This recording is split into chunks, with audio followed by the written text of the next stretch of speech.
Warren Cole was 44 years old when his wife of 14 years sat across from him at their kitchen table and slid a document across the marble surface he'd chosen himself.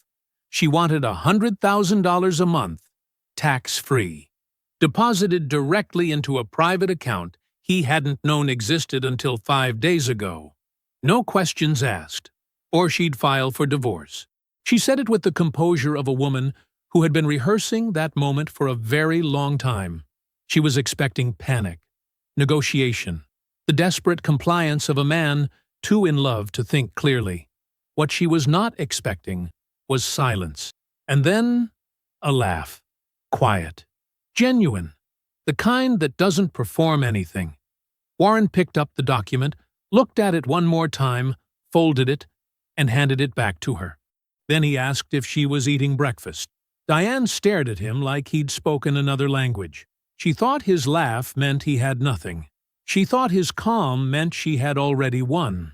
She had no idea that the man sitting across from her had spent the last 5 days uncovering a betrayal so deep it had roots in a life she'd been building long before she ever said, "I do."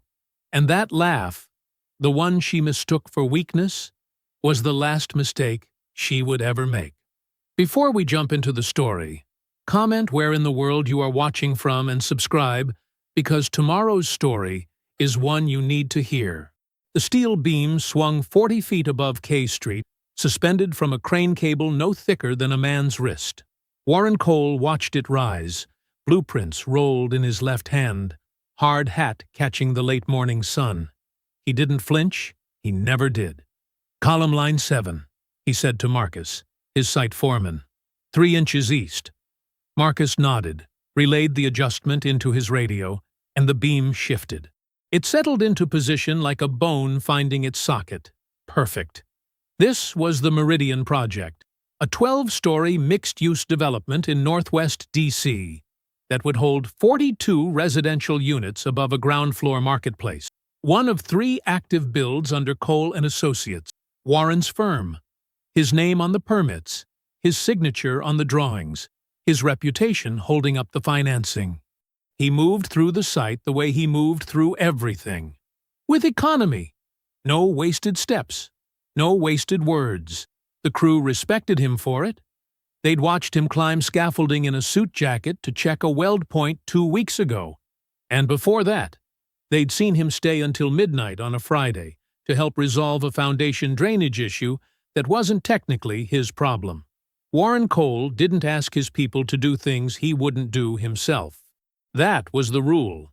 Had been since the beginning, when Cole & Associates was just Warren and a drafting table crammed into a 400-square-foot studio apartment in Pigtown, Baltimore.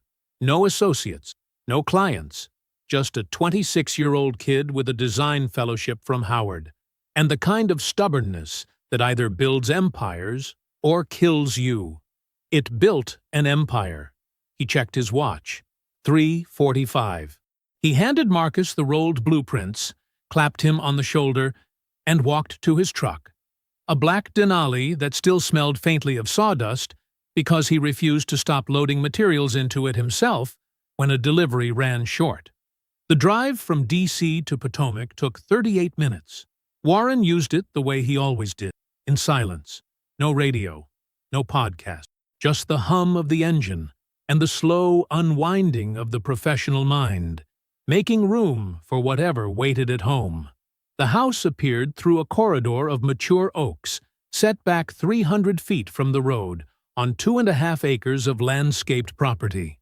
Georgian brick, custom millwork, a roofline that managed to feel both grand and restrained, because Warren had drawn it that way. Every angle, every proportion, every sightline was his. He'd designed this home, the way he designed everything, to last. He pulled into the garage and entered through the mudroom, set his keys on the hook, hung his jacket. Diane was in the kitchen. She stood at the island with a glass of sparkling water, wearing a cream silk blouse tucked into tailored trousers, gold at her ears and wrists, full makeup, hair blown out and falling past her shoulders in a way that looked effortless and cost $300 every 2 weeks to maintain.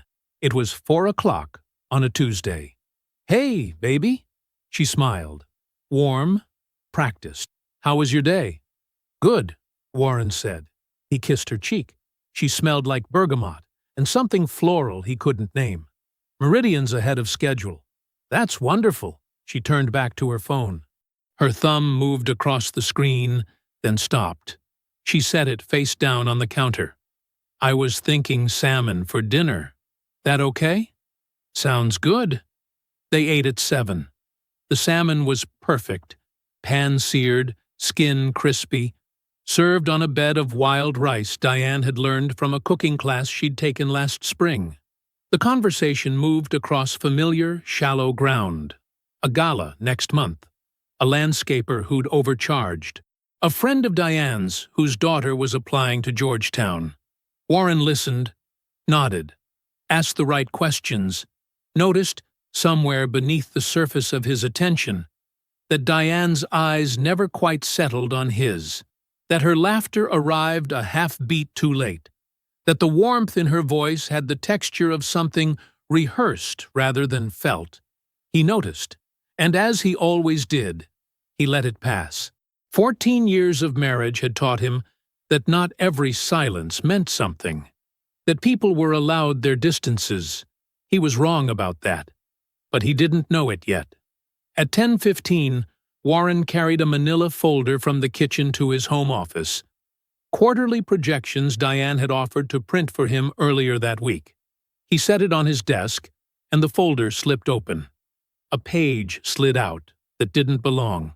A credit card statement. 1 page. Diane's name printed at the top. An account number he had never seen. Warren sat down slowly. He read it the way he read structural reports, line by line, without skipping ahead. The Belmont Charleston Place, Fort High $200. The mansion on Forsyth Park, Savannah, $3,800. Tiffany & Co. $7,150. A private charter service based in Fort Lauderdale, $1,460. A resort in Nassau, $6,100. Smaller charges scattered between restaurants, spa treatments, a wine shop in the historic district, $43,000. 90 days. All of it during the 3 weekends Diane had told him she was visiting her sister in Atlanta. Warren stared at the statement for a long time. The numbers didn't blur. They stayed sharp, precise, undeniable, the way structural failures always look on paper once you finally see them. He closed the folder, placed it in his desk drawer, turned off the lamp. He went to bed beside his wife. She was already asleep, or performing sleep, her breathing too even, too controlled. Warren lay on his back in the dark, eyes open, watching the ceiling of the house he'd built with his own hands. He did not sleep. The folder sat on his nightstand like a grenade with the pin already pulled. Warren opened his eyes at 4:52, 8 minutes before his alarm. The bedroom was still dark. Diane lay beside him on her side, one hand tucked beneath her pillow, her breathing slow and deep. Real sleep this time. Whatever performance she'd been managing the night before had given way to genuine unconsciousness. He watched her for 10 seconds, maybe 15. The curve of her shoulder beneath the silk pajama top. The small crease between her eyebrows that appeared when she slept deeply, as though even rest required effort from her. 14 years. Warren rose without sound. His feet found the hardwood floor, and he moved through the dark with the precision of a man who had been navigating structures his entire life, knowing where the weight-bearing points were, where the floor would creak if you stepped wrong. He showered in the guest bathroom down the hall, dressed in his closet with the door closed. Navy slacks, a white button-down, work boots he'd swap for dress shoes if needed. By 5:30, he was in the garage. By 5:32, the Denali was pulling down the oak-lined drive. Diane hadn't stirred. He waited until he hit the beltway before making the call. Philip Okafor picked up on the second ring. No grogginess in his voice, no surprise. Just the low, measured tone of a man who was already awake and already thinking. "Warren, I need to ask you some things," Warren said. "Legal things, about my finances." A pause. Brief. Then, "Go ahead." "If I wanted to pull records on every joint account Diane has access to, investment accounts, household accounts, anything connected to my name or my social, what am I allowed to touch?" Philip didn't ask why, didn't ask what happened. The absence of those questions told Warren everything about how long his friend had been waiting for this exact phone call. "You're a co-owner on the joint accounts," Philip said. "You have full legal access to any account bearing your name or funded by your income. Investment accounts, where you're the primary, same. If she has sole accounts funded independently, those get more complicated. But anything routed from your earnings, your firm's distributions, your personal holdings, pull it all." "What about an LLC?" Another pause, slightly longer. "Registered where?" "I don't know yet. Virginia, maybe. If your money funded it, directly or through intermediary accounts, you have standing to investigate. If you want to do this properly, you need a forensic accountant working under privilege through my firm. That way, everything stays protected." Warren merged onto 495, the morning still gray around him. "You have someone?" "I have exactly the right person," Philip said. "Her name is Audra James. She's done this kind of work for 15 years. Divorce fraud, asset concealment, threshold evasion. She's seen every version of it. I'll bring her in under my engagement letter so privilege attaches." "How fast?" "I can have her in my office by noon today. Can you get me access to your accounts digitally? Statements, logins, anything Diane wouldn't notice being accessed? I can get you everything. Then get me everything." Philip's voice didn't change pitch, didn't soften, didn't harden. It stayed exactly where it was, flat, competent, ready. "Warren, yeah, you're doing the right thing, and you're doing it the right way." Warren said nothing to that. He hung up, set the phone in the center console, and drove the remaining 20 minutes to the Meridian site in silence. 2 days passed. Warren worked. He checked beam alignments.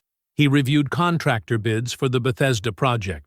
He signed off on electrical schematics and took a lunch meeting with a zoning official. He came home at 6:30, kissed Diane's cheek, and ate whatever she'd made or ordered. He asked about her day. She told him about a yoga class, a lunch with a friend named Katrina, a problem with the pool service. He listened, nodded, gave nothing away. On the second night, after Diane went upstairs, Warren sat in his office and opened his laptop. An encrypted email from Philip's firm was waiting. Audra James had attached a preliminary report, 12 pages of account flow, flagged irregularities, and one finding marked urgent. Warren opened the attachment. A Virginia LLC, registered 18 months ago. Entity name, Hargrove Lifestyle Consulting, LLC. Diane's maiden name. The business had no website, no clients, no revenue, no tax filings reflecting income. But it had received 4 wire transfers totaling $214,000 from accounts connected to the shell structure Audra was still tracing. Warren scrolled to the filing document. The registered agent was Diane, and beneath her name, listed as co-registrant and 20% member, Grant Ashby. Warren's hand stopped on the trackpad. His jaw tightened. Just once, just barely, and then released. Grant Ashby, the man who'd sat 2 seats away from him in Advanced Design Studio at Howard, who came from 3 generations of money and still couldn't beat Warren for the Ellsworth Fellowship, who'd shaken Warren's hand at graduation with a smile that never reached his eyes. Warren stared at the name on the screen. The cursor blinked beside it, patient, indifferent. He said nothing. The kitchen smelled like French roast, and something else Warren couldn't name at first. Then he placed it. The orange blossom candle Diane only lit when she wanted the room to feel intentional, curated. Like a set dressed for a scene she'd already rehearsed. He noticed the staging before he noticed her. 2 mugs on the table. The good ones, the handmade ceramic set from that potter in Asheville she'd insisted on buying 3 years ago. Cream already added to his. A small plate of sliced fruit between them, untouched. The morning light through the bay window hit the marble countertop at an angle that made everything look like a magazine spread. Diane sat at the far end of the kitchen table, straight-backed, legs crossed at the ankle. She wore a cashmere wrap over a simple silk blouse, effortless in the way that took her 45 minutes to assemble. Her hands were folded on the table in front of her.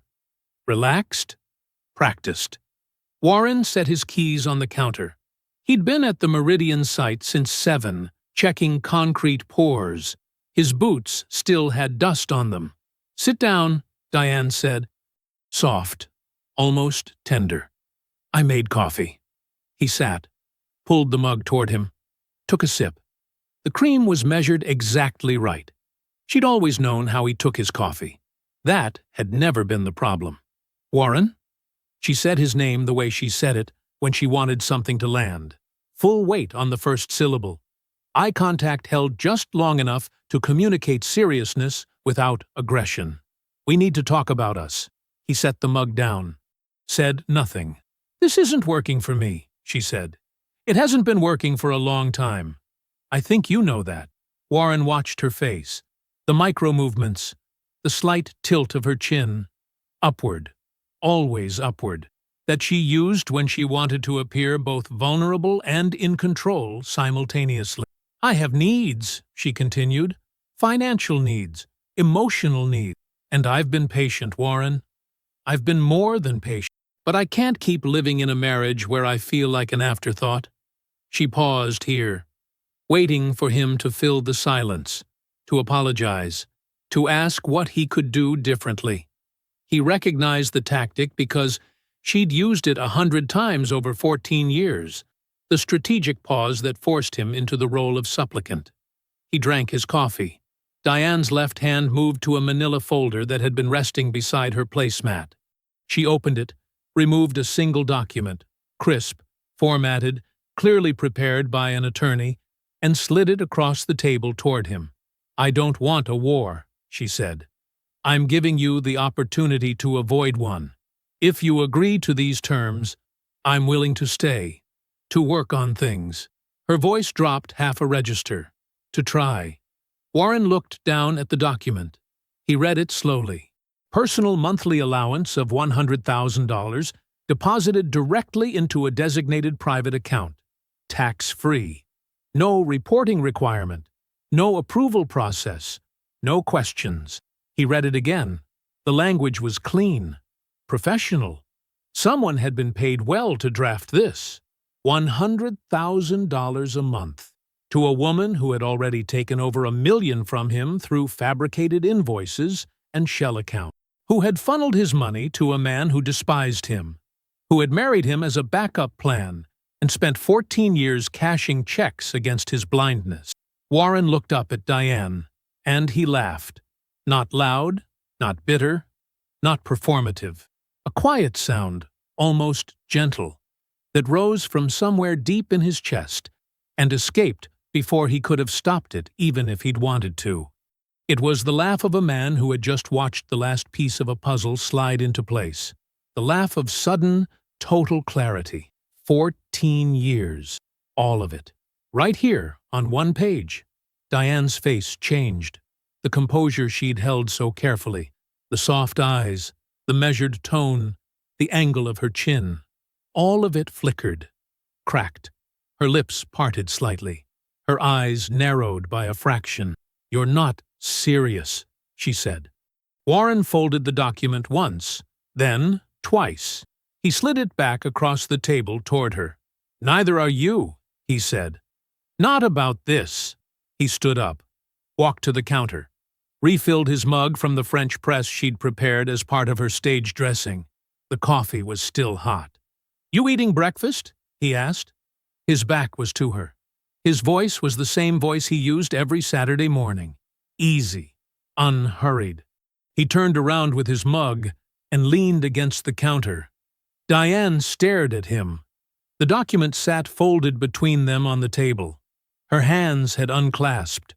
One pressed flat against the surface, fingers slightly spread, as though she needed the contact to steady something shifting beneath her. She didn't answer his question.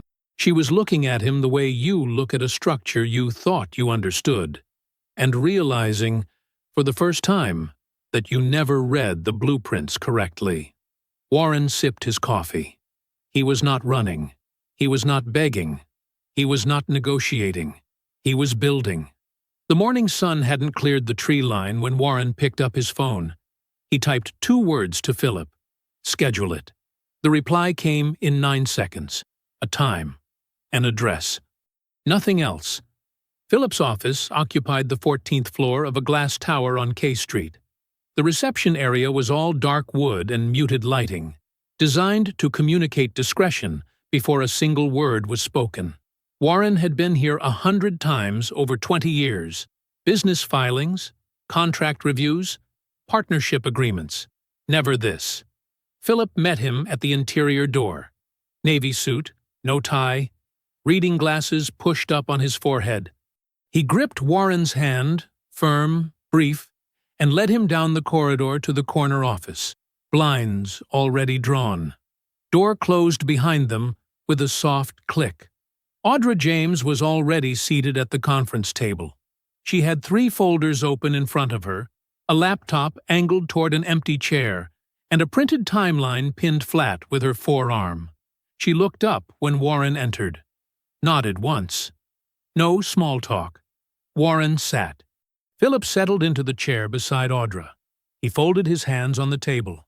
"Audra's going to walk you through the full picture," Philip said. His voice carried the same flat calm he used in depositions.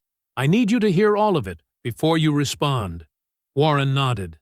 Audra turned the laptop screen toward him. A spreadsheet filled the display. Color-coded rows stretching back 6 years. She didn't touch the keyboard. She'd already memorized the numbers. "Your wife has been managing household operational expenses since 2018, Audra began. Her voice was precise, clinical, like a doctor reading lab results. Landscaping, maintenance contracts, interior renovations, household staff payroll, vendor relationships. You gave her full authority over those accounts." "I did," Warren said. "She used that authority to build a systematic extraction framework." Audra tapped the first folder. Fabricated invoices. Contractors billed twice for work performed once. Vendors that exist on paper but have no physical address, no employees, no tax filing. Payments routed to accounts she controls or has beneficial interest in. She slid a single page across the table. A list. 37 entries. Each one a payment Warren had never questioned because it came from a household account managed by his wife. Amounts ranging from $8,000 to $47,000. Routine enough to ignore. Frequent enough to bleed. Total extraction from your personal assets over 6 years, Audra said, is between $1.1 and $1.4 million. The number hung in the room. Warren looked at the page. His jaw tightened once.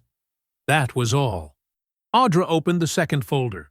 3 of the fabricated invoices, totaling approximately $190,000, were paid to a company called Ashby Property Services, LLC, registered in Fairfax County, Virginia. She paused. The registered agent is Marcus Ashby, Grant Ashby's brother. Warren's hand rested flat on the table. Steady. "The money didn't just leave your accounts," Audra said. "It was routed. Deliberately. To him." Philip leaned forward. He removed his glasses and set them on the table. "Here's what I believe is happening," Philip said. "Ashby is assembling capital for a commercial real estate development in Northern Virginia. Mixed use. $62 million projected build. He's raising investor funds through a private placement, and his pitch materials reference a strategic partnership with Cole & Associates." Philip's eyes held Warren's. "That partnership does not exist, was never discussed, was never authorized. Warren said nothing.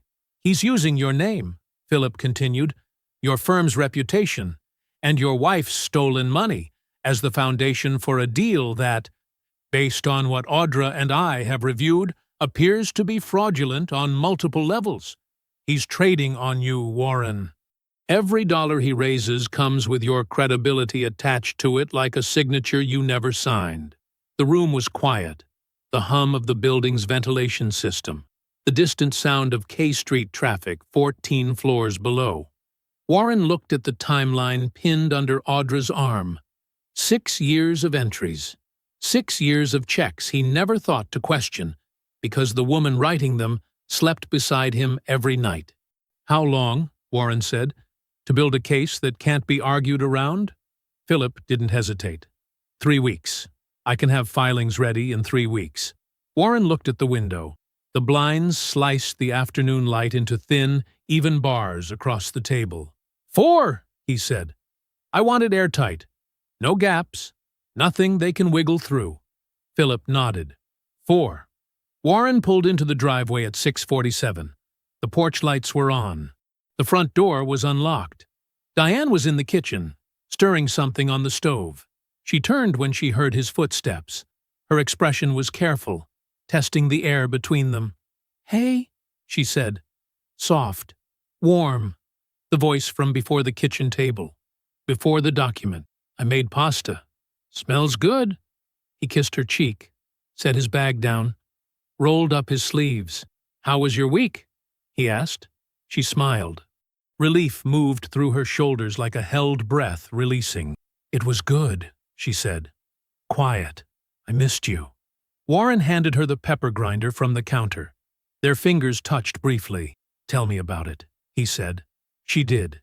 She talked about a gallery opening, a lunch with a friend, a dress she'd ordered. He listened to every word, nodded in the right places, asked a follow-up question about the gallery. Diane watched him across the table as they ate. She saw what she wanted to see, a man settling back into his role, a man who had laughed at her demand and was now, perhaps, reconsidering, softening, coming around. She was wrong about all of it. The man across the table was not softening. He was sharpening. The shift came Monday evening. Warren walked through the front door and found Diane at the stove again. Not the careful performance from Saturday. Something different. She was barefoot, hair down, an apron he hadn't seen in years tied at her waist. Music played low from the kitchen speaker. An old Al Green record they'd danced to once at a friend's wedding. I picked up lamb from the butcher, she said, without turning around. That place you like in Georgetown. Warren set his keys on the counter. You didn't have to do that. She looked over her shoulder, smiled. Not the polished smile, the soft one, the one she'd used on him when they were dating. I wanted to, she said. Tuesday. She brought him coffee in his home office, set the mug on his desk, and let her hand trail across his shoulder as she left. Didn't say a word. Wednesday. She suggested they go to dinner, somewhere quiet. She wore the earrings he'd bought her for their 10th anniversary. The ones she'd told him were too simple for her friends' events. Thursday morning, over toast, she said it. I think we were both coming at things the wrong way. She held her coffee in both hands, eyes down, practicing vulnerability. I pushed too hard. I know that. But I think we can find something that works for both of us, if we're honest. Warren looked at her across the table, took a bite of toast, chewed, swallowed. I'd like that, he said. She exhaled, reached across the table and squeezed his hand. He squeezed back, and then he went to work. 3 tracks, running simultaneously. None of them visible from inside the house. Track 1. Every evening after 9, Warren reviewed documents Philip sent to a secure email address. Draft filings for civil lawsuits in 2 jurisdictions. Fraud, conversion, breach of fiduciary duty. Each count supported by Audra's forensic documentation. Each name spelled correctly. each dollar amount verified to the cent. Philip's drafts were meticulous, paragraphs built like load-bearing walls, every clause reinforcing the one before it. Warren read them the way he read blueprints, found one ambiguity in a damages calculation on page 14, flagged it. Philip corrected it within the hour. Track 2. During business hours, Warren authorized a series of structural changes to Cole & Associates' corporate holding entities, asset protections, insurance adjustment, a reallocation of intellectual property rights from one subsidiary to another. All of it legal. All of it routine for a firm of Cole & Associates' size. All of it invisible to anyone not looking for it. The moves were available precisely because no litigation had yet been filed. Once the lawsuits went live, these protections would already be in place. A foundation poured weeks before the storm arrived. Track 3. Philip's associate made 2 phone calls. Confidential. Professional. To investors whose names appeared in Ashby's pitch materials Audra had obtained through the discovery process tied to Diane's LLC. The calls were simple. Philip's associate identified himself as counsel for Cole & Associates. He asked whether the investors were aware that no partnership existed between Cole & Associates and Ashby's development group. He asked whether they had independently verified the claims in Ashby's prospectus. He did not accuse. He did not threaten. He asked questions. The first investor, a private equity group out of McLean, requested a follow-up meeting within the day. The second, a family office in Bethesda, went silent for 36 hours. Then the family office formally withdrew its commitment. $8.2 million. Gone from Ashby's deal in a single email. Ashby would feel that. He wouldn't know where it came from. Not yet. Friday evening, Warren drove to Baltimore. The row house on Garrison Boulevard hadn't changed in 30 years. Same brick steps. Same iron railing his father had welded himself. Same smell inside. Lemon cleaner and something sweet baking. Beverly Cole, 70, stood at the kitchen counter slicing tomatoes. She wore a house dress and reading glasses pushed low on her nose. She didn't look up when Warren came through the back door. "Wash your hands," she said. "Cornbread's almost done." He washed his hands, set the table, poured 2 glasses of sweet tea from the pitcher in the refrigerator.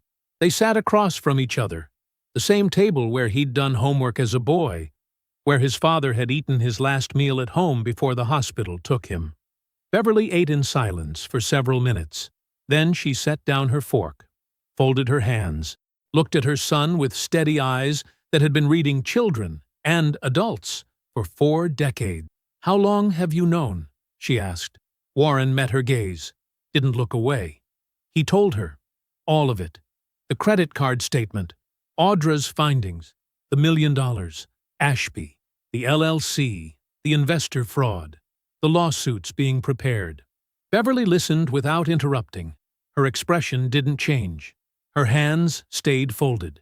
When he finished, the kitchen was quiet, except for the tick of the wall clock above the stove. She didn't cry. "I watched that woman scroll through her phone during your father's entire funeral," Beverly said. Her voice was even, not angry, certain. Every prayer, every hymn, her thumb just moving across that screen like she was waiting for something more interesting to happen. Beverly picked up her tea, took a small sip. "I knew then. I just didn't know how to tell you without you thinking I was just being a mother." Warren sat with that. Let it settle into the place where all the other truths had been collecting these past weeks. "You weren't just being a mother," he said. "No," Beverly said. "I wasn't." She reached across the table and put her hand over his. Her palm was dry and warm and strong, the hand that had graded 10,000 papers, that had held his face when he was small, that had never once let go of anything that mattered. "You handle it the way you need to handle it," she said. "And you call me when it's time." Warren nodded. He helped her wash the dishes, wrapped the leftover cornbread in foil, kissed her forehead at the door. drove home through the dark corridor of I-95 with the radio off and the windows cracked, the spring air cool against his face. Diane was already asleep when he got home. The kitchen was clean. A note on the counter in her handwriting. Saved you a plate. XO Warren read the note, set it back down, went upstairs. He brushed his teeth, changed, slid into bed beside the woman who had stolen from him for 6 years, who had loved another man for longer than that, who believed, even now, that warmth and a note and a saved plate could keep him managed. He closed his eyes, and for the first time in weeks, Warren Cole slept soundly. Warren made the call at 7:42 a.m. Saturday morning, parked in his driveway, engine off, coffee in the cup holder, still steaming. He pulled up the number Audra had found in the LLC filings, dialed, let it ring. 3 rings, then a voice, smooth, unhurried, the particular ease of a man who had never worried about where his next meal came from. This is Grant. Grant, Warren Cole. A pause, brief, just long enough for Warren to hear the silence rearrange itself. Warren. Ashby's voice recovered quickly, warmed itself into something friendly. Well, it's been a long time. How are you? I'm good. Busy. You know how it goes. Warren took a sip of coffee. Let the pause breathe. Listen, I've been thinking. It's been too many years since we caught up. You free for lunch this week? Maybe Tuesday? Another pause, shorter this time. Warren could almost hear the calculation, the quick mental scan for danger, finding none, defaulting to the assumption that had governed Ashby's entire relationship with Warren, that the working-class kid from Baltimore was too simple to be strategic. Tuesday works perfectly, Ashby said. Name the place. Warren named a quiet restaurant in Tyson's Corner. White tablecloths, low ceilings, the kind of place where conversations stayed at the table. I'll be there, Ashby said. Looking forward to it, Warren. Truly. Warren ended the call, finished his coffee, went inside and made breakfast for Diane. Tuesday, 12:15 p.m. Warren arrived 10 minutes early, took a corner table facing the door. He wore a charcoal sweater over a white shirt. No tie, no watch. He'd left the Patek Philippe at home. He wanted to look like what Ashby expected him to be. Simple, earnest, slightly beneath the moment. He ordered water with lemon and read the menu. At 12:22, Grant Ashby walked through the door. Navy suit. Custom. The kind with hand-stitched lapels that cost more than most people's cars. Silk pocket square. Italian shoes that clicked against the tile floor. He scanned the room with the proprietary confidence of a man who believed every space rearranged itself around his entry. He spotted Warren, smiled broadly, crossed the room with his hand extended. Warren. He gripped Warren's hand firmly. Too firmly. The squeeze of a man establishing hierarchy. You look great. Still keeping yourself in fighting shape. Clean living, Warren said. Sit down. I ordered bread. Ashby sat, unbuttoned his jacket, settled into the chair like he owned it. The waiter appeared. Ashby ordered a bourbon. Top shelf, neat, without looking at the menu. So, Ashby said, leaning back, what's new in the world of Warren Cole? I hear the DC project is massive. Mixed use, right? Residential and commercial. 32 stories, Warren said. Breaking ground on Phase 2 next month? Incredible. Ashby shook his head. That smile again. Wide, practiced, carrying 20 years of something that looked like admiration, but tasted like resentment. You've really built something, Warren. I always said you would. Warren nodded, took a piece of bread, buttered it slowly. What about you? Warren asked. I hear you've got things moving in Northern Virginia.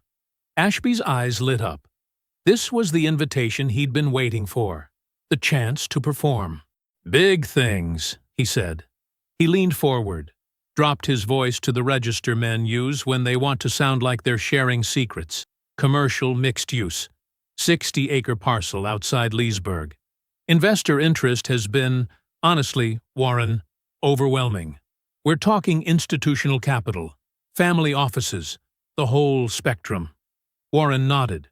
What's your timeline on capitalization? You fully committed? 90% there, Ashby said. He swirled his bourbon. A few final tranches to close, but the fundamentals are rock solid. The partnerships we've structured, they give investors real confidence. Partnerships, Warren repeated.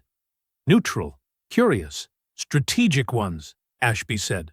Firms with track records, names people trust. He met Warren's eyes and held them. Not a flicker of shame, not a trace of guilt. Just the easy confidence of a man who believed his lies were indistinguishable from truth. Warren let the silence sit for 3 seconds. Then he smiled slightly and asked about the lamb. They ordered. They ate. Ashby talked for 40 minutes.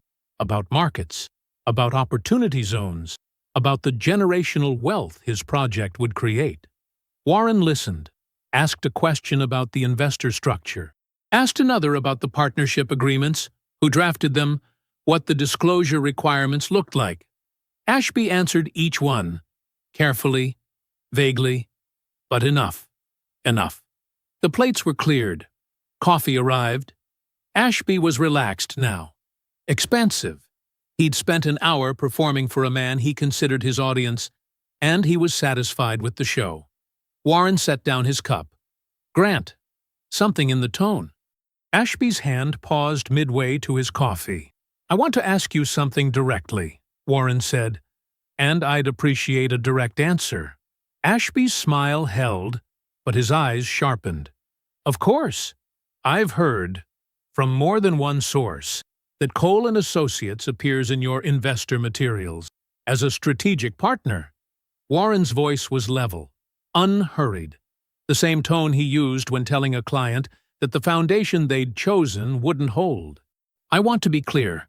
No such partnership exists. It was never discussed, never authorized. The smile left Ashby's face.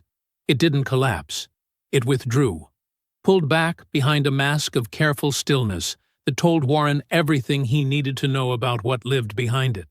Warren, I think there may be a misunderstanding. There isn't. Warren folded his napkin, set it beside his plate.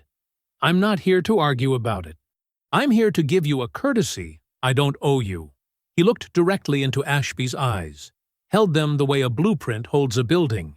Steady, structural, immovable. You have 48 hours to remove my firm's name from every document, every deck, every prospectus it appears in. Quietly, completely. Ashby's jaw tightened. His fingers pressed flat against the tablecloth. And if you don't, Warren said, Philip Okafor will be contacting the SEC Monday morning. And I don't think either of us wants that conversation. Warren reached into his pocket, placed 3 20s on the table, stood. Lunch is on me, he said. Good to see you, Grant. He walked out of the restaurant without looking back. The spring air hit his face. He breathed it in. Behind him, through the glass, Ashby sat motionless at the table for 11 seconds. Then his hand went to his phone. He called Diane at 1:47 p.m. She answered on the second ring. What followed? The panicked questions, the half-formed cover stories, the texts sent in rapid succession, the voicemails left and deleted and left again.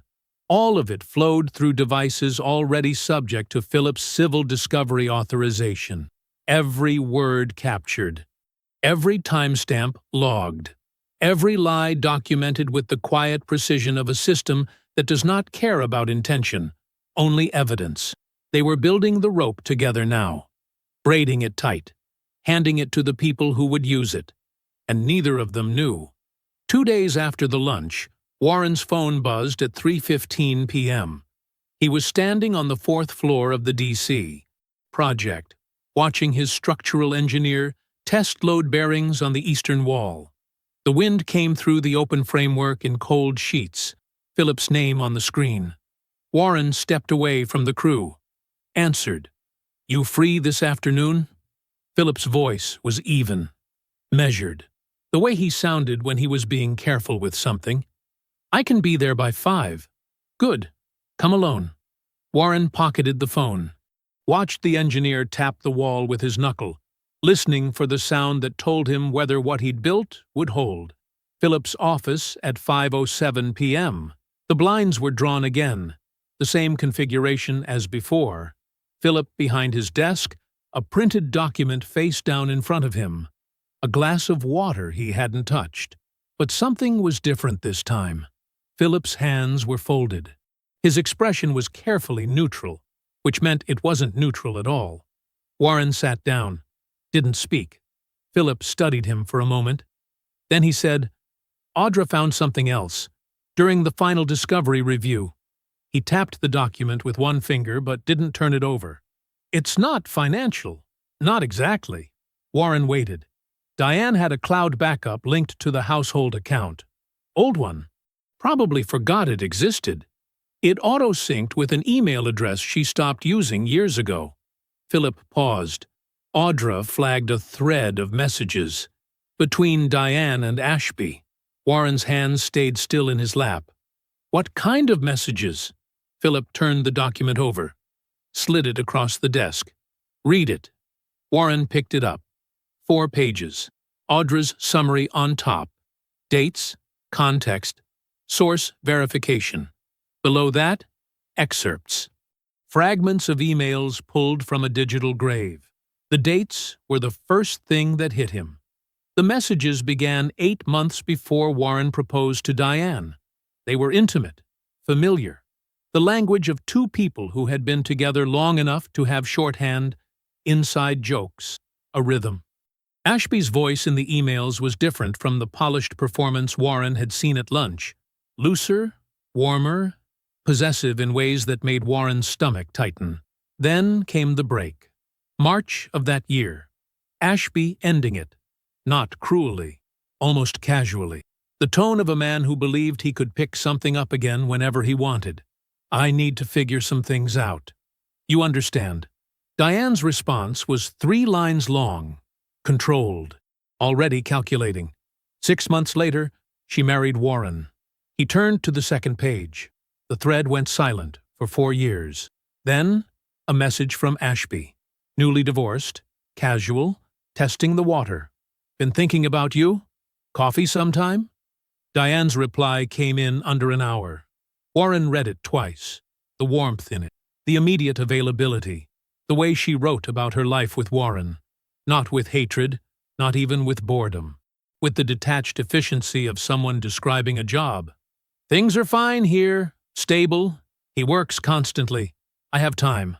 Warren set the document down. The room was very quiet.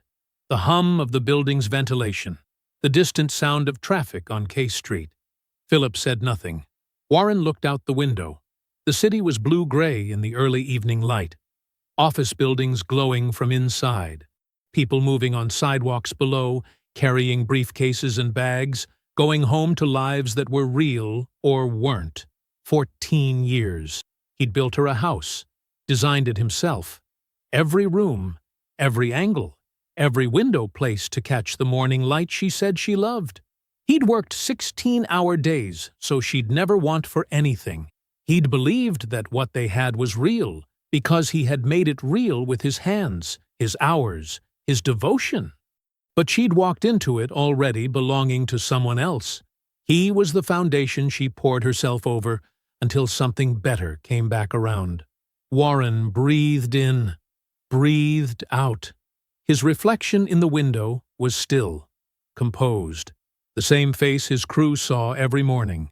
The same face Diane had looked at across 1,000 dinners without ever truly seeing. He turned to Philip. Schedule the confrontation. Philip nodded. Once. I'll have everything ready by Friday. Warren stood, put his hands in his pockets, walked to the door, stopped. Both lawsuits, filed the same morning. Already structured for simultaneous filing, Philip said. 2 jurisdictions, the moment you give the word. Warren nodded. Then he said, I'm going to call my mother. I want her there. Philip looked at him. Something moved behind his eyes. Not surprise, not pity. Recognition. The understanding of a man who knew what Beverly Cole meant to her son, and what it meant that Warren wanted her in the room. Good, Philip said. That's good. Warren drove home through evening traffic, pulled into his driveway, sat in the car for 2 minutes with the engine off. Then he picked up his phone and called Beverly. She answered on the first ring, like she'd been waiting. Baby. Mama. He closed his eyes. I need you to come to the house Friday. Late morning. A pause. Is it time? It's time. I'll be there. He went inside, made dinner, ate across from Diane, who told him about a gallery opening she wanted to attend. He listened, nodded, smiled when she smiled, and felt, beneath the calm surface of his chest, the clean and final settling of something that had been unfinished for far too long. Friday, 10:42 a.m. Sunlight came through the living room windows in long, clean rectangles. Warren had designed this room with southern exposure, floor-to-ceiling glass that opened onto the back garden, white oak floors, a ceiling that rose 14 feet at its peak. He'd drawn it on paper before he could afford to build it. Every angle was deliberate. Every proportion was his. Beverly sat in the armchair by the window. She wore a navy dress and low heels. Her hands were folded in her lap. Her posture was straight. She did not fidget.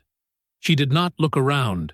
She simply sat there the way she'd sat in classrooms for 35 years, watching, waiting, already knowing. Warren stood near the dining table. A manila folder rested on its surface. He wore a plain white shirt, sleeves rolled to the forearms. No tie, no performance. He texted Diane, "Come to the living room when you're ready." Footsteps on the stairs, the soft click of heels on hardwood. Diane appeared in the doorway wearing cream slacks and a silk blouse, her hair pulled back, already composing her face into something pleasant. She saw Beverly. The pause was small, maybe half a second, but Warren caught it. The way her lips parted, the way her right hand reached for the doorframe and then pulled back. "Beverly," Diane said. Her voice was light, almost warm. But the warmth didn't land anywhere.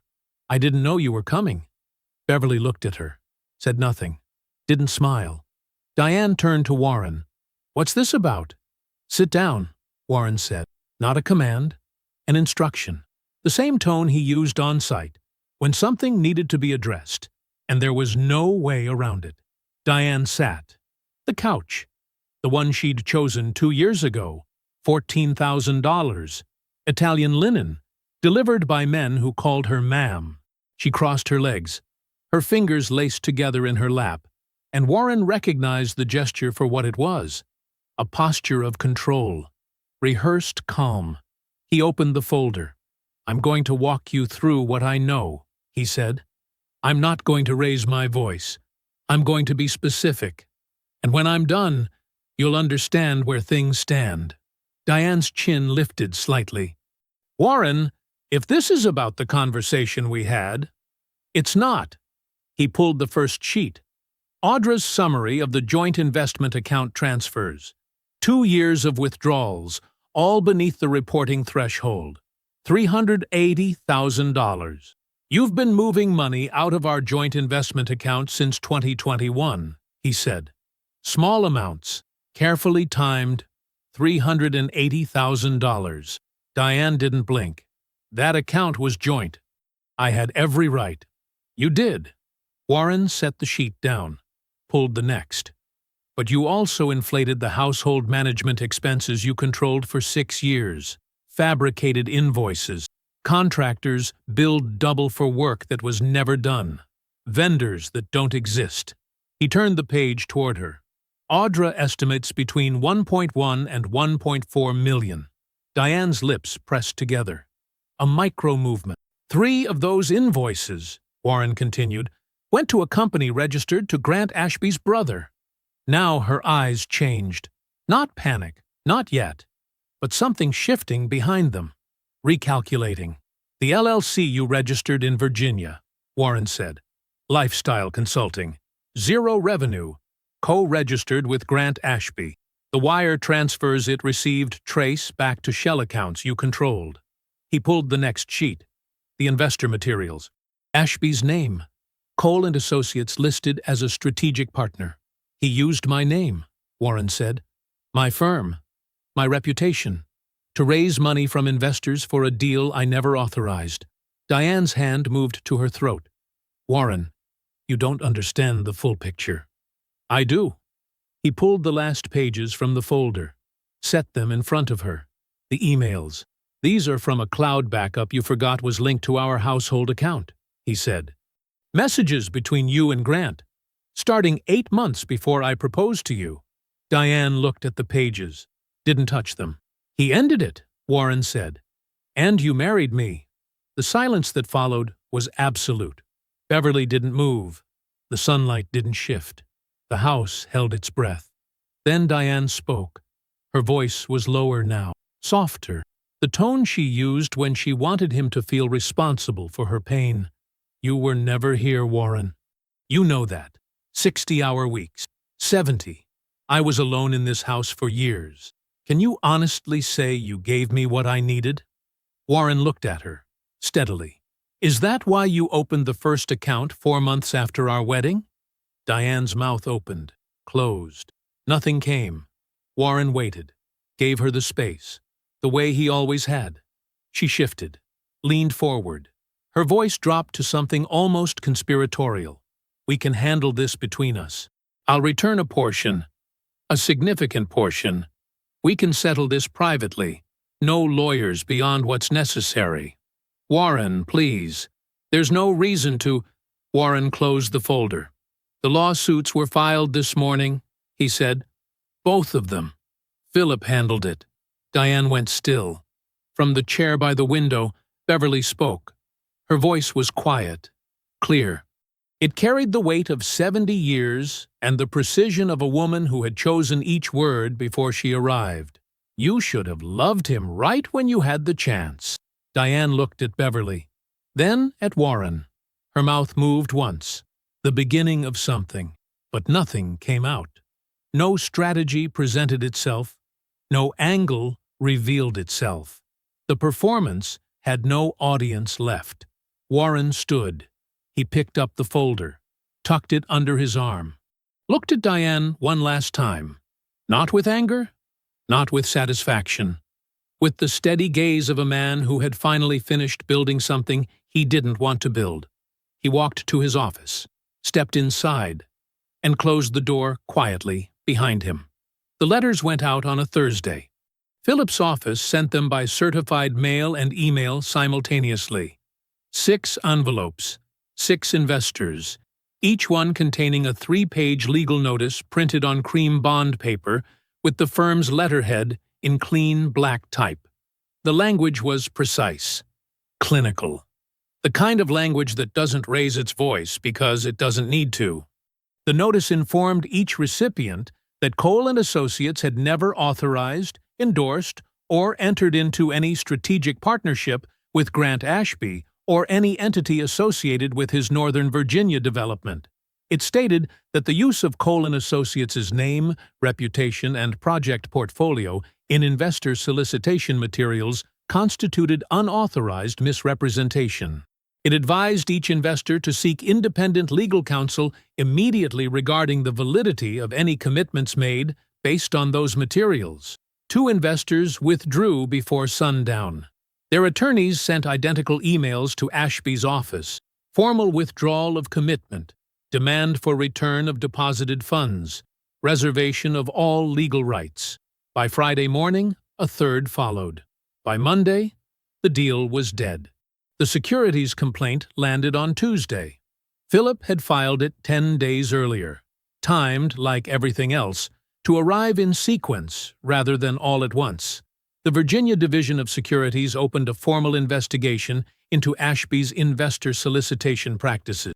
The complaint cited material misrepresentation in offering documents, unauthorized use of a third party's professional credentials, and potential violations of state securities registration requirements.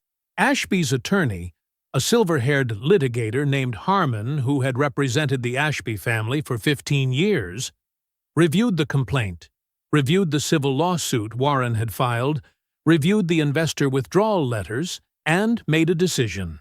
Within 72 hours, Harmon's firm issued a public statement that it was no longer representing Grant Ashby in any capacity related to the Northern Virginia development or associated matters. The statement was 2 sentences long. It said nothing about the reasons. It didn't need to. In legal circles, the withdrawal itself was the message. Then came the partners. 2 men, David Leung and Richard Pace, had co-invested personal capital into Ashby's deal based on representations he'd made about the project's institutional backing. When Philip's letters reached the investor pool, Leung and Pace hired their own forensic team. What they found matched what Audra had already documented: inflated projections, fabricated partnership agreements, and operating accounts that showed funds being redirected to personal expenses rather than development costs. They filed suit against Ashby on a Wednesday. Fraud. Breach of fiduciary duty. Conversion. The claims mirrored Warren's almost exactly, which meant that when the cases eventually consolidated, Ashby would face a wall of identical allegations from multiple directions, each one reinforcing the others. Grant Ashby, who had arrived at that lunch in his power suit, smiling, certain that the working-class kid from Baltimore could never touch him, was now standing in the wreckage of everything he'd tried to build on someone else's name. His family trust was nearly depleted. His professional reputation was public rubble. The deal he'd staked everything on, the one that was supposed to restore the Ashby name to what it had been before his divorce, before the bad investments, before the slow bleed of old money meeting new expenses, was gone. He called Warren on a Thursday evening. The phone rang 4 times and went to voicemail. He didn't leave a message. He sent an email the next morning. It was 3 paragraphs long. It mentioned their shared history. It suggested there had been misunderstandings. It proposed a conversation, man to man, no attorneys, to find a resolution that served everyone's interests. Philip responded within the hour. 1 line, "Please direct all future communications to my office."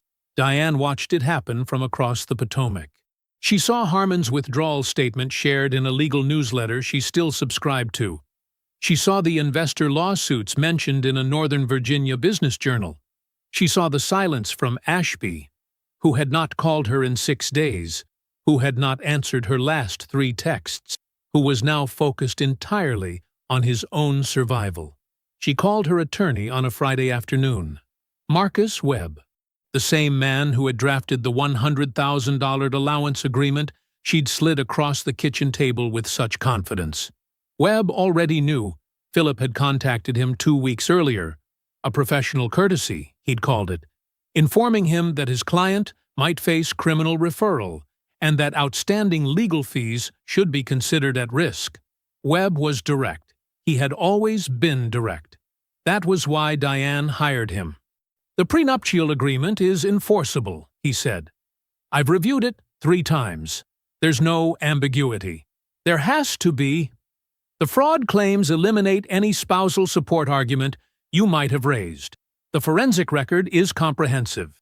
If this goes to trial, you lose more than you would in settlement. And settlement, at this point, means accepting whatever terms his team offers." Diane was quiet. "You should prepare for the worst," Webb said. "And you should do it quickly." She set the phone down on the kitchen counter. The marble counter in the kitchen Warren had designed, in the house Warren had built. The exit she had spent 14 years engineering, dollar by dollar, document by document, smile by careful smile, had closed around her like a trap she'd built with her own hands. The steel rose 30 feet above him, raw and honest against the February sky. Warren stood inside the skeleton of Building C, the 3rd structure in a 5-building mixed-income development on the east side of Baltimore, 6 blocks from the apartment where his mother had raised him.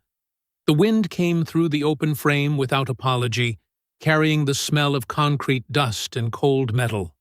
His hard hat was scuffed at the brim. His boots were caked with the red-brown mud that Baltimore construction sites always seem to produce, no matter the season. He'd taken this project at 40% below his standard rate. His project manager had raised an eyebrow. Philip had raised both. But Warren had walked this block as a kid, had passed the empty lot where Building C now stood every morning on his way to school, watching it collect broken glass and tall weeds and the particular neglect that cities reserve for neighborhoods they've decided not to see. Now there was steel here, load-bearing columns sunk 40 feet into bedrock, a frame that would hold 62 units, some market rate, some subsidized, all designed with the same care, the same materials, the same attention to light and airflow. You wouldn't be able to tell which units were which from the outside. That was the point. Warren ran his hand along a vertical beam. The metal was cold and smooth under his palm. Solid. Warren. Philip appeared from behind a temporary partition wall, hard hat tilted at an angle that suggested he'd forgotten he was wearing it. He was squinting at his phone, scrolling with his thumb. Your new project manager submits invoices like a man who has never seen a spreadsheet. I'm looking at line items that say, and I'm reading this directly, miscellaneous structural. What does that mean? What structure? Which miscellaneous? Warren smiled. A real one. Tell him I said to itemize. I've told him 3 times. He responds with a thumbs-up emoji. Philip looked up from his phone, disgusted. A thumbs up. From a grown man. Warren's phone buzzed in his jacket pocket. He pulled it out. A message from Audra James, the first he'd received from her in 5 weeks. Final civil judgment entered this morning. Combined award, $1.87. Enforceable immediately. Congratulations, Warren. He read it once, read it again. The number sat in his chest for a moment, not as triumph, not as vindication, but as a period at the end of a very long sentence. He pocketed the phone, looked back up at the frame. Good news? Philip asked. He'd been watching. Audra. Judgment's in. Philip nodded slowly. Didn't ask the number. He already knew what it would be. He'd built the case that produced it. Instead, he put his phone away and stood beside Warren, both of them looking up at the steel. Hell of a thing you're building here, Philip said quietly. Warren said nothing, but he agreed. Diane had moved into a 2-bedroom rental in Falls Church 3 months ago. The divorce was final. The prenuptial agreement held without challenge. Webb had advised her not to contest it, and for once she'd listened. The civil fraud judgment offset her settlement so dramatically that what remained was barely enough to cover 18 months of modest living. No Potomac estate, no investment portfolio, no lifestyle consulting LLC, no monthly allowance of any kind. The house Warren designed, every beam, every angle, every window placed to catch the morning light, belonged to him. The firm belonged to him. His name belonged to him again. Beverly arrived at 7 that evening with a foil-covered pan and the same canvas bag she'd carried for 30 years. Warren met her at the front gate of the construction site. She looked up at the steel frame and nodded once, slowly, the way she nodded when a student finally got an answer right after weeks of trying. Bigger than I thought, she said. 5 buildings when it's done, 62 units in this one alone. She handed him the pan. Sweet potato pie. The smell reached him through the foil. Brown sugar, cinnamon, butter. Home distilled into a single dish. They sat in the site office, a temporary trailer with fluorescent lights, and a folding table covered in blueprints. Beverly didn't ask about Diane, didn't ask about the judgment, didn't ask about any of it.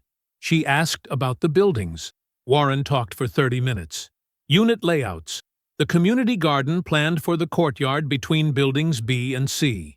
The daycare space on the ground floor of Building A. The way he'd angled the upper floors to maximize afternoon light. Beverly listened to every word, her hands wrapped around a paper cup of coffee, her eyes steady on his face. When she left, she kissed his cheek and said, "Your father would have liked to see this one." Warren nodded, couldn't speak for a moment, didn't need to. After her taillights disappeared down the block, Warren walked back to Building C. He sat on the concrete steps that would eventually lead to the main entrance. Just raw poured concrete now. Still rough at the edges. The sun was dropping behind the city skyline, painting the steel frame in shades of copper and gold. The February air bit at his face. He didn't move. 14 years. He thought about what they cost him. The money? Yes. The time? Certainly. But more than that, the years of building a life for someone who was never in the room with him, the years of reading her silence as contentment when it was calculation, the years of loving a performance and calling it a marriage. It had cost him something he couldn't put a dollar figure on, a kind of innocence about people, a willingness to assume the best without evidence. That was gone now, and he didn't mourn it. But he thought about what those years had built in him too, despite everything, despite her. Discipline so deep it had become structural, part of his frame, load-bearing, permanent. Patience that didn't bend under pressure but redirected it. The absolute refusal to panic when the ground shifted beneath him. The knowledge, earned, not inherited, that a man who built himself once could build himself again. Those were hers to take credit for, in a way she'd never intended and would never understand. Warren sat on those rough steps as the last light bled from the sky, and the steel frame above him turned from gold to silver to shadow. The city hummed around him, traffic, distant music, a dog barking somewhere on the next block. Baltimore, the place that made him. He was not bitter. He was clear. The frame rose above him, open on every side. No walls yet. No roof. Just structure and space. The bones of something real, waiting for the rest of itself to arrive. Warren looked up through the steel at the darkening sky, and for the first time in longer than he could remember, he saw only open space, and everything he still had left to build. I hope you enjoyed that one. Be sure to like the video and subscribe so you don't miss the next story. I've picked out 2 more for you that I think you'll really like.